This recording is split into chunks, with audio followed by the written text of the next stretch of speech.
சூரத்துல் கஹஃப் 18வது அத்தியாயத்தில் 23, 24 இந்த 2 வசனத்தில் அல்லாஹ் தாலா சொல்கிறான்.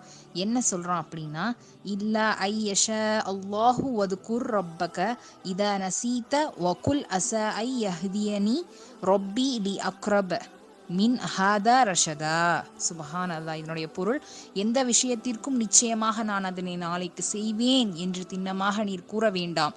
அல்லாஹ் நாடுவது கொண்டே தவிர, அதாவது இன்ஷா அல்லாஹ் என்று சேர்த்து சொன்னாலே ஒழிய நீர் அதனை மறந்துவிட்டால் நினைவு வந்ததும் உம்முடைய இறைவனை நினைவு கூறுவீராக. மேலும் நேர்வழியால் இதைவிட மிக நெருங்கியதற்கு என்னுடைய இறைவன் எனக்கு வழிகாட்ட போதுமானவன் என்றும் கூறுவீராக. சுபஹானல்லாஹ்.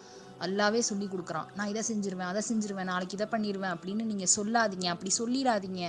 இன்ஷா அல்லாஹ் சொல்லுங்க. அல்லாஹ் நாள் மட்டும்தான் உங்களால் செய்ய முடியுன்றதை சேர்த்து சொல்லுங்க. அதை மறந்துட்டீங்களா, நினைப்பு வந்துப்பா சொல்லணும்னு சொல்லி அல்லாஹ் ரஹ்மான் நமக்கு சொல்கிறான்.